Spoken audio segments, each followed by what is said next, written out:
ഓണക്കാലം ആവുമല്ലേ, അപ്പം പായസങ്ങളുടെ ഒരു മേളം തന്നെ ആയിരിക്കുമല്ലോ. അപ്പം നമുക്ക് എങ്ങനെ ഒരു അടിപൊളി മത്തങ്ങ പായസം ഉണ്ടാക്കാമെന്ന് നോക്കാം. അതിന് നല്ല പഴുത്ത മത്തങ്ങ 1 കിലോയാണ് എടുത്തിട്ടുള്ളത്. അത് ചെറുങ്ങനെ അരിഞ്ഞിട്ട് ഒരു കുക്കറിനകത്ത് കുറച്ച് വെള്ളവും ചേർത്ത് വേവിക്കാൻ വയ്ക്കുക. എന്നിട്ടൊരു പാത്രത്തിൽ കുറച്ച് ശർക്കര ഇട്ട് ഉരുക്കി പാനിയാക്കി മാറ്റി വയ്ക്കുക. അപ്പോഴത്തേക്കൊണ്ട് നമ്മുടെ മത്തങ്ങ നല്ലതുപോലെ വെന്ത് വരും. പിന്നെ ഉരുളി അടുപ്പിൽ വെച്ചിട്ട് കുറച്ച് നെയ്യ് ഒഴിച്ച് അണ്ടിപ്പരിപ്പും മുന്തിരിങ്ങയും കൂടെ വറുത്ത് മാറ്റി വയ്ക്കുക. പിന്നെ ആ നെയ്ക്കകത്ത് തന്നെ ചവ്വരി ഇട്ട് നല്ലതുപോലെ ഒന്ന് വറുത്ത് ഒരു ബ്രൗൺ കളറാകുമ്പോഴത്തേക്ക് കുറച്ച് വെള്ളവും കൂടെ ചേർത്ത് വേവിക്കാൻ വയ്ക്കുക.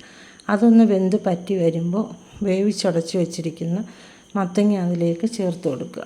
ആ വെള്ളവും കൂടെ അങ്ങ് ചേർക്കണം. മത്തങ്ങ വെന്ത് വരുമ്പം കുറച്ച് വെള്ളം അതിനകത്തുണ്ടാകും. അപ്പോൾ ആ വെള്ളത്തിനകത്ത് മത്തങ്ങ നല്ലപോലെ അരങ്ങി ചേർത്തിട്ട് നല്ലതുപോലെ അങ്ങ് വേവിച്ചിട്ട് കുറച്ച് ഉപ്പും പിന്നെ കുറച്ച് വെള്ളവും കൂടെ ചേർത്ത് നല്ലപോലെ ഒന്ന് വേവിച്ചെടുക്കുക.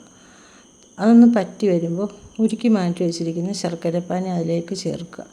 അപ്പോൾ ഈ ശർക്കരപ്പാനിക്കകത്ത് ഈ മത്തങ്ങ നല്ലതുപോലെ അങ്ങ് വരട്ടണം. വരട്ടി നല്ല വരണ്ട് വന്ന് കഴിയുമ്പോഴാണ് പായസത്തിന് നല്ല ടേസ്റ്റ് കിട്ടുന്നത്. നല്ലതുപോലെ ഇട്ട് അങ്ങ് ഇടങ്ങേറ് ചെയ്ത് അങ്ങ് വരട്ടി വെക്കണം. എന്നിട്ട് അത് വറ്റി വരുമ്പോൾ കുറച്ച് ഏലക്ക പൊടിച്ചതും ഇവിടെ ചേർത്തിരിക്കുന്ന പശുവും പാലാണ് കേട്ടോ.